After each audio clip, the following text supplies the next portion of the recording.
नाज़रीन के नाम हमारे साथ गुलाम बासी साहब मौजूद हैं। इन्होंने रात को जाकर कहा जा रहा है कि मुज़ाकरात के अंदर प्रॉपरली अहम किरदार अदा किया। शाह साहब, बड़े अहम सवाल है, जल्दी में हम सवाल करते हैं कुछ।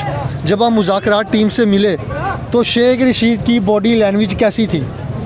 देखें, इस वक्त हम किसी का मजाक नहीं उड़ाते, ना पहले मैं मजाक उड़ाता रहा हूँ, ना मैं इस चीज़ के हक़ में हूँ। लेकिन वो सारे ही शर्मिंदा थे, क्योंकि उनको जो पता था कि हमने गलत किया, उन्होंने इतराफ़ भी किया हमसे गलती हुई। अब हम उसको ठीक करना चाहते हैं। हम आज भी उम्मीद रखते हैं कि अल्लाह करे वो दिल से ये बात कर रहे हों, वो ठीक ही करें। असल में ये इन जो हुजूर के ग़ुलाम हैं ना, इनकी कुर्बानियों का नतीजा है। जब तक ये लोग सिर्फ उम्मीद रख के बैठे थे, वो बातें नहीं करते थे। जब इन लोगों ने कुर्बानियाँ दी, देखें, मैंने भी कहा, यहाँ भी हम कहते हैं, ये जुल्म की इंतहा है। हम अपने मुल्क में रह रहे हैं ना, हम इसराइल में तो नहीं रह रहे। हम नामूस रिसालत के नाम पर मार्च कर रहे हैं। कोई महंगाई के नाम पर निकला हुआ है, कोई बिजली के बिल के लिए निकला हुआ है, कोई अपनी ज़ातियात के लिए निकला है। हमारे कारकुन तो हुजूर नबी करीम सल्लल्लाहु अलैहि वसल्लम की इज़्ज़त और नामूस के लिए निकले हुए हैं। तो कौन सा जुर्म है इन पर गोलियां बरसा दें? यार, हमारे 12 बंदे शहीद कर दें और सैकड़ों बंदे हमारे ज़ख्मी कर दें। हम इतना हक रखते हैं, हमने जो करना था किया। हम मजाक नहीं उड़ाते। हमने उनको खूब, हमने कहा तुमने अगर हमारा खून बहाना है तो पहले हमें ख़त्म करो। हम यहाँ बैठे हुए हैं, हमारे अमीर साहब ने कहा पहले हम शूरा वालों को यहीं गोलियां मारो, फिर जाके सबको शहीद कर दो, हमें कोई परवाह नहीं है, हम हुजूर की इज्जत पर पहरा देते रहेंगे।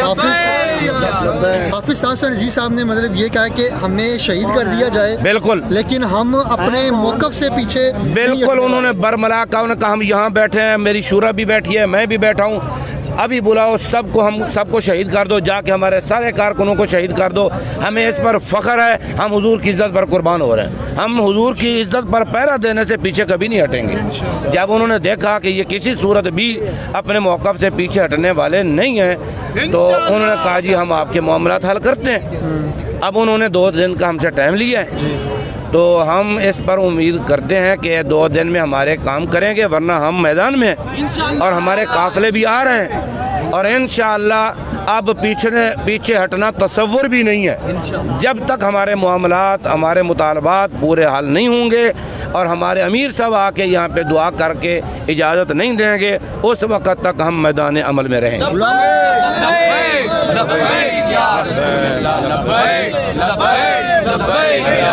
गुलाम बासी साहब, एक सवाल ना जो बहुत अहम है, जो इस वक्त अवाम के अंदर गर्दिश कर रहा है कि इसका मतलब अभी मुज़ाकरात नहीं हुए, अभी सिर्फ उन्होंने टाइम मांगा और आपने कोई मुज़ाकरात की कोई मतलब पेशकश की है कि हमारे ये मुतालबात हैं, या इस तरह की भी कोई बात नहीं हुई कि जस्ट अभी करंट सिचुएशन को लेके बात हुई है? बातें सारी हुई हैं, क्योंकि जब उन्होंने टाइम मांगा है तो हम इसको मुज़ाकरात की फाइनल शक्ल तो नहीं दे सकते ना। वो तो तब है, वो उसी वक्त हमारे मुतालबात मान के हमारे हाथ में पकड़ाते, भाई ये 4 शेड्यूल ख़त्म, ये तुम्हारी लीडरशिप है, इनको ले जाओ। और फ्रांसीसी सफ़ीर के बारे में उन्होंने कहा भी वो आया ही नहीं है, आपकी धमकियों की वजह से उसका टाइम उस वक्त ख़त्म हो गया था। दोबारा हमने उनको बुलाया नहीं, बार बार वो रिक्वेस्ट करते रहे, हमने नहीं बुलाया। हमने कहा हम उसकी तस्दीक करेंगे, अगर नहीं होगा तो ठीक है। हमारा तो मतलब ये है ना, उन गुस्ताखों का सफ़ीर ना हो। अगर उन्होंने कहा जी हम किसको निकालें जो है ही नहीं, हमने कहा हम इसकी तस्दीक करेंगे। अगर तस्दीक हो गई कि वाकई नहीं है, तो फिर हमारा मुतालबा भी यही था ना हो, फिर हम और कोई बात नहीं करेंगे।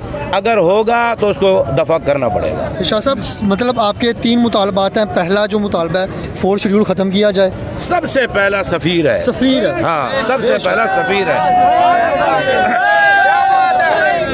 मतलब यह है कि सफ़ीर कुर्बानियाँ 4 शेड्यूल के लिए नहीं है। हमारी कुर्बानियाँ अपने मुकदमात को ख़त्म करने के लिए नहीं है। हमारे 40 से 50 बंदे इन्होंने क्यों शहीद किए, किस जुर्म पर शहीद किए? हम पूरी कौम से पूछते हैं, यार इस मुल्क में सबसे बड़ा जुर्म हुजूर का नाम लेना है, वो तो जुर्म हम करते रहेंगे। इसलिए जिस मकसद के लिए कुर्बानियाँ दी, वो मकसद सबसे पहला है, वो उसी तरह रहेगा। वो जब तक हल नहीं, हमारे मुतालबात कोई हल नहीं हुए, अल्लाह ताला फजल फरमाएगा। उम्मीद है कि वो हमारे 2 दिनों में जो उन्होंने वादा किया वो मुतालबात पूरे करें। हमारे साथ मैंने रात सबके सामने कहा, राजा साहब हम ये समझते हैं आपने हमारे साथ धोखा किया। मैंने कहा ये वो कैसे हुआ? ये था, मैं अकेला नहीं था, मुफ्ती मोहम्मद उमैर साहब अल-अज़हरी, मुफ्ती वज़ीर साहब जो हमारे अमीर हैं बलूचिस्तान के, और मैं, हम तीनों को राजा बिशारत साहब ने बुलाया था कि आप तशरीफ़ लाएं, हम आपसे मुज़ाकरात करना चाहते हैं। और वज़ीर आज़म साहब ने कमेटी बयान किया है, वो आएंगे, वो कमेटी आएगी। अब ज़ाहिर है हमने तो मुज़ाकरात का दरवाज़ा बंद ही नहीं किया भाई। हम तो जब मस्जिद में खड़े थे उस वक़्त भी कह रहे थे मुज़ाकरात करो। जब हमें बुलाया गया तो क्या ख्याल है आपका, हमें नहीं जाना चाहिए था। अब हम गए, हम बल्कि जब मैं जा रहा था तो उस वक़्त फोर्सेस मेरी तरफ मुंह करके कह रहे थे यही है इसको पकड़ना है। तो हम, वो मुफ्ती साहब ने कहा हमें मुज़ाकरात के लिए बुलाया है। हम जब वहाँ पहुँचे, बैठे हुए थे तो रुका आया राजा बिशारत साहब को कि हालात ख़राब हो गए। हमने वहाँ पे कहा हालात ठीक करना आपकी ज़िम्मेदारी है, ये आप काम ना करें। इन्होंने पीछे शदीद शैलिंग शुरू कर दी। वहाँ पर फायरिंग भी की, हमारे 2 बंदे शहीद हुए। जब वहाँ से हम उठे मुज़ाकरात के लिए, हालात ऐसे थे, 2 सूरतें थी हमारे पास। हम अपनी कारकुनान की लीड करते, हमें ये भी था कि वो सारे ही गिरफ़्तार हो जाएं, या ये था हम भी आके फ़ौरन उनके हाथों में हाथ दे देते भी हमें भी ले जाओ।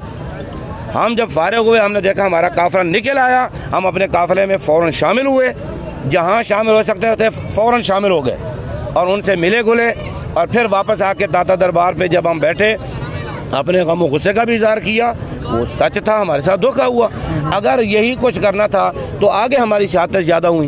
बिल्कुल, दोनों मेरे बेटे भी मौजूद थे। पहले तो मैं अपने बेटों को घर भेजता, मेरे बेटे अब भी मौजूद हैं, अभी ऐलान करें वो आपके सामने आ जाएंगे। हम भागने वाले नहीं हैं। मैंने सबके सामने कहा हमारा मरना और जीना कारकुनों के साथ होगा। बस बंद क्या है देखो, सानू कोई मरण दी कोई डर नहीं हैगा। आ देखो कफन असीं सिरां ते लैके आए हैं, कफन साडे नाल ने, सानू कोई लोड़ नहीं डरन दी। जात धोना साडियां नबी पाक सल्लल्लाहु अलैहि वसल्लम दी जात वास्ते ने। असीं इन्हां कोल डरना नहीं दा, इन्हां दी आखिर ते डरना, इन्हां नहीं भजना इंशाअल्लाह। असीं साडी जिंदगी अगे है, इत्थे कोई नहीं साडी जिंदगी अगे आखिरत दे विच है। इत्थे असीं कुर्बानियां देनियां ने, कुर्बानियां देंदे आए हैं ते देंदे जाना है इंशाअल्लाह। नाज़रीन, ये जो हैं हमारे साथ गुलाम अब्बास फैज़ साहब मौजूद थे। अवाम के आपने तासरात सुने। ये बिल्कुल गुलाम अब्बास फैज़ साहब जिस तरह फरमा रहे थे कि ये बिल्कुल पुरअमन लोग हैं, इनके ऊपर कलअदम का फजूल एक टैग लगाया गया है। हमने जो देखा वो ये है कि 6 माह जो है हाफ़िज़ साद हुसैन रिज़वी साहब जो हैं उन्होंने एक कानूनी जंग लड़ी और वो उसमें जीते। अदालतों ने रिहा किया, लाहौर हाई कोर्ट समेत सुप्रीम कोर्ट ने रिहा किया, ATC ने भी जो है वो ग्रीन चिट दिखा दी। लेकिन उसके बाद भी जो है जो हुकूमत है वो डटी रही, इनके ख़िलाफ़ जो अदालती हुक्म नहीं माना। उसके बाद जो है इन लोगों ने 15 दिन के करीब तकरीबन जो है पुरअमन एहतजाज किया, जो कि रोड के दोनों साइड पे मौजूद था और रोड भी ब्लॉक नहीं किया गया। और उसके बाद बड़ी ही मजबूरी के तहत जो है ये जब रोड पे निकले हैं तो बहुत से लोग जो है वहाँ पे सवाल करने लग पड़े, जी ये लोग जो है ना रोड ब्लॉक्स कर रहे हैं। ये आपने गुलाम अब्बास फैज़ साहब के तासरात सुन लिए। बहुत शुक्रिया। इस तरह मज़ीद अपडेट्स आते रहेंगे इंशाल्लाह।